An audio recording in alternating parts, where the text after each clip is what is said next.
I think the Spurs, it's not about patience anymore. It's about stardom. Here we go. That's this season for them. This season for them is going to result in a playoff appearance. It's going to result in Victor Wembanyama being an MVP. Okay. And it's going to result in De'Aaron Fox being a pivotal part of this team, making the playoffs and being one of the six best teams in the West. I think the Spurs are ready to take that leap and cement themselves and tell the whole league, we're here. You Who can't start? sleep on us anymore. Who starts out of Harper, Castle, and Fox? It all has to be Fox and Castle. And then Harper comes off the bench. I think that everybody has been framing this as a bad problem.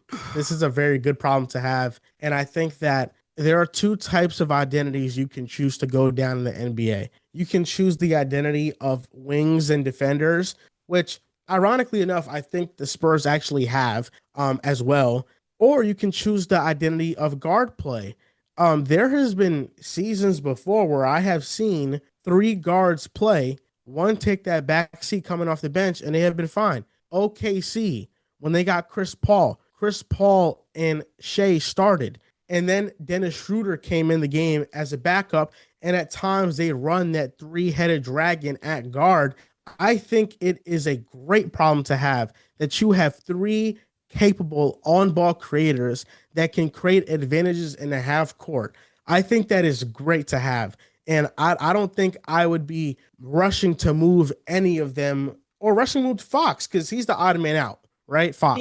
yeah. I think it's a great problem to have, but I'm not going to sit here and act like all three of these guards are going to be the future of this franchise. The reason it's a great problem to have is because you gave up virtually nothing to get De'Aaron Fox. So if you get virtually nothing in return because everybody knows you want to move off of him, it's not that hard. I think that's the reason it's a great problem to have. I'm not going to sit here and act like, Harper, Castle, and Fox are going to be here for the next 5 years.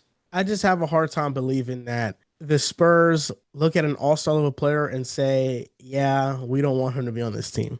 I think Fox is really damn good, and I think he's getting underrated.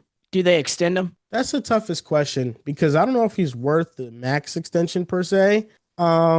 But I guess it's how it depends on how the season pans out. Like Yeah. if the Spurs are in the playoff race and Fox is clearly the second best player on that team, I don't see how you don't extend him. Yes. Okay.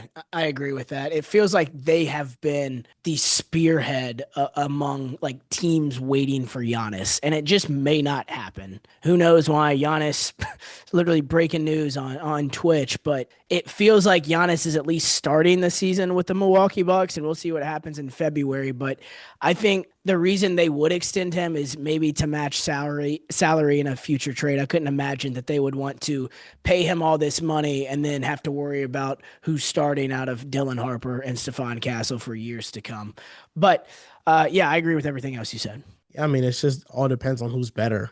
I For sure. think that's who starts, who's better. And I think Fox is the best one of the three. And Dylan Harper, I can see being better than Fox. I don't think that Stephon Castle will be better than Fox.